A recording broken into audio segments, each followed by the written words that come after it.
Hello students, स्वागत है आप सभी का एक और बहुत ही इंपॉर्टेंट वीडियो में। तो क्लास 10th के स्टूडेंट्स तैयार हो जाइए हमारे साथ सोशल साइंस के एग्ज़ाम को फोड़ने के लिए, क्योंकि हम आपके लिए ऐसे ऐसे आईएमपी प्रैक्टिस सेट्स लाएंगे जिनके क्वेश्चंस डिट्टो आपको आपके बोर्ड एग्ज़ाम में दिखाई देंगे।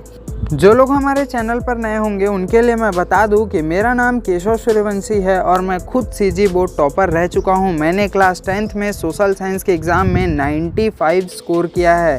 ये 95 नंबर 100 में भी बदल सकते थे, लेकिन उस समय मुझे मेरे बोर्ड एग्ज़ाम के लिए गाइड करने वाला कोई नहीं था। इस कारण मैं कुछ नंबरों से मेरिट में आने से चूक गया, लेकिन मैं आप सभी के साथ ये नहीं होने दूंगा। मैं आप सभी के लिए बहुत मेहनत कर रहा हूँ ताकि आप अगर अभी तक 92, 93, 90 नंबर स्कोर कर रहे होंगे तो अब आप मेरे साथ जुड़ करके 100 में 100 स्कोर करो। तो बिना देर किए हम लोग वीडियो को यहाँ पे स्टार्ट करते हैं। पूरी प्रैक्टिस सेट एंड तक देखिएगा, अच्छी तरीके से सारे क्वेश्चंस को याद करके एग्जाम में जाइएगा, आपको ज़रूर बेनिफिट मिलेगा। तो ये आपका पहला प्रैक्टिस सेट है। इसमें आपको 5 सबसे पहले सही विकल्प वाले क्वेश्चंस को हल करना पड़ेगा, जिसमें पहला क्वेश्चन है कथन वन नवीकरणीय संसाधन है। कारण है जितना वन काटा जाए उतना ही स्वतः उग जाता है।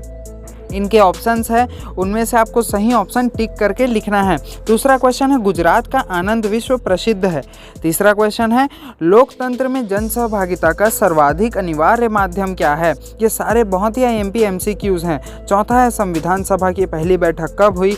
पांचवा है द्वितीय विश्व युद्ध हुआ था। ये कारण दिए गए हैं नीचे में, उनमें से कोई एक कारण जो आपको सबसे सही लगे उसे आपको टिक करना है। फिर आता है खालिस्तान। पहला है संयुक्त राष्ट्र संघ में खालिस्तान सबसे महत्वपूर्ण अंग है। उसके बाद दूसरा क्वेश्चन है नाइजीरिया के राष्ट्रवादी और प्रथम राष्ट्रपति खालिस्तान थे। तीसरा क्वेश्चन है सन 1949 में चीन में खालिस्तान क्रांति हुई थी। चौथा है छत्तीसगढ़ में विधानसभा सदस्यों की संख्या खालिस्तान है। पांचवा है राष्ट्रपति संसद में लोकसभा में खालिस्तान वर्ग के 2 सदस्यों का मनोनयन कर सकते हैं, मतलब अपने मन से चुन सकते हैं। उसके बाद जोड़ी मिलाव वाले क्वेश्चंस हैं। ये जो प्रैक्टिस सेट मैं आपके लिए लाया हूँ उसका लेवल मॉडरेट टू हार्ड रहेगा। इसी लेवल का क्वेश्चन पेपर आपको आपके बोर्ड एग्जाम में भी दिखाई देगा।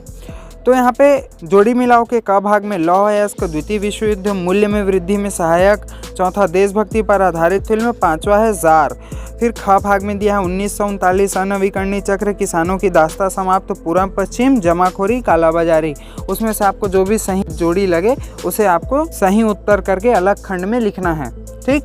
उसके बाद आपका 2-2 नंबर वाले क्वेश्चंस आ जाते हैं। तो उसमें पहला क्वेश्चन है शुद्धिकरण क्षमता किसे कहते हैं या फिर सिंक क्षमता क्या है, ठीक है। तीसरा क्वेश्चन में 2 भाग हैं। अ भाग में रूस में किसानों की दास्ता कब और किसने समाप्त की, और ब क्वेश्चन है रूस की बोल्शेविक क्रांति कब हुई और क्यों हुई, ठीक है। चौथा क्वेश्चन है उत्पादन में वृद्धि तुलना जनसंख्या के साथ करना क्यों जरूरी है। पांचवा है वी उपनिवेशीकरण क्या है, ये भी बहुत ही इंपॉर्टेंट है। छठवा है शीत युद्ध से आप क्या समझते हैं। इसके बाद आपके 3-3 नंबर वाले क्वेश्चंस हैं। मैं थोड़ा स्पीड बना करके रख रहा हूँ ताकि आपको ज़्यादा समय इसमें ना देना पड़े। पहला क्वेश्चन है पहले आम चुनाव की 3 व्यवस्थाएं लिखिए। 7वां क्वेश्चन है पहले आम चुनाव की 3 व्यवस्थाएं लिखिए। 8वां है एक उपनिवेश और स्वतंत्र देश के बीच क्या क्या अंतर होंगे। 9वां है कमिटी ऑफ 100 ब्रिटेन में शांति आंदोलन सफलतापूर्वक क्यों नहीं कर पाई, उसका कारण आपको लिखना है। 3 नंबर का क्वेश्चन है। 10वां है वियतनाम के स्वतंत्रता आंदोलन में भूमि सुधार का क्या महत्व था। उसके बाद आपके 4-4 नंबर वाले क्वेश्चंस हो गए। इन्हें आपको एक-एक पेज में कम से कम तो लिखना ही है। 11वां क्वेश्चन है आर्थिक विकास से आपका क्या अभिप्राय है। किसी भी देश के आर्थिक विकास को मापने के लिए किन किन मापन सूचकों का प्रयोग किया जाता है, व्याख्या कीजिए। इसके अथवा में है भूमि के निम्नीकरण के क्या मानवीय कारक है, भूमि प्रबंधन क्यों आवश्यक है। 12वां क्वेश्चन है द्वितीय विश्व युद्ध के 5 परिणामों का वर्णन कीजिए, और इसके अथवा में दिया है वर्साई की संधि किन किन राज्यों के मध्य हुई, इसकी प्रमुख शर्तें क्या हैं।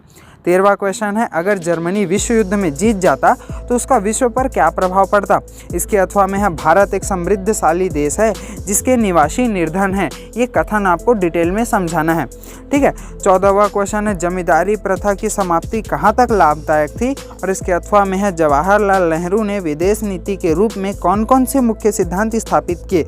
उसके बाद आपके 5-5 नंबर वाले क्वेश्चन हैं जिसमें आपको कम से कम 1.5 से 2 पेज तो लिखना ही है।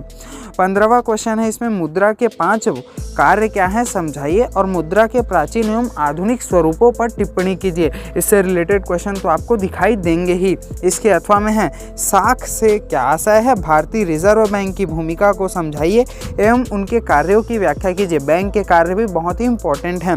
16वां क्वेश्चन है वैश्वीकरण से मिले लाभों में श्रमिकों को न्याय संगत हिस्सा मिल सके, इसके लिए निम्नलिखित में से प्रत्येक वर्ग क्या कर सकता है। सरकार, निर्यातक फैक्ट्रियों के नियोक्ता, बहुराष्ट्रीय कंपनियां, श्रमिक।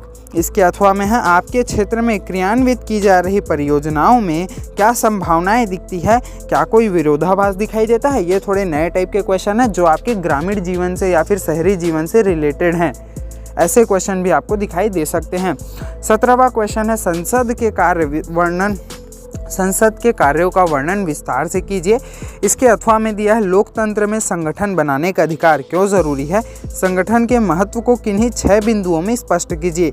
18वां और आखिरी क्वेश्चन है भारत की संविधान सभा ने केंद्र सरकार को किस प्रकार शक्तिशाली बनाया। बहुत ही इंपॉर्टेंट क्वेश्चन है। इसके अथवा में है सर्वोच्च न्यायालय की शक्तियों एवं कर्तव्यों का वर्णन कीजिए। सर्वोच्च न्यायालय एवं न्यायपालिका से भी एक क्वेश्चन इस साल बन सकता है, तो ये भी बहुत ही इंपॉर्टेंट टॉपिक हो गया। ये आपका पहला प्रैक्टिस सेट है।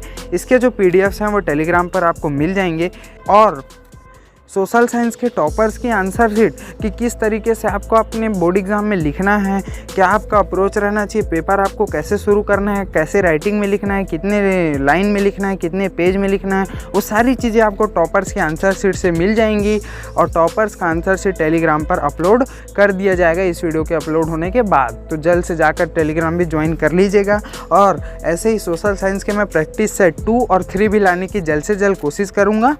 तो धन्यवाद स्टूडेंट, वीडियो को एंड तक देखने के लिए। इसे अपने दोस्तों को भी शेयर कीजिएगा ताकि उनका भी भला हो जाए, वो भी अच्छी तरीके से पढ़ाई लिखाई कर पाएँ। और हमारा उद्देश्य यही है कि आप सभी अपने सोशल साइंस के एग्ज़ाम में जिसमें आपको बहुत ज़्यादा डर लग रहा होगा या फिर नहीं लग रहा होगा, तो उसमें आपको बेहतरीन से बेहतरीन नंबर दिलाना।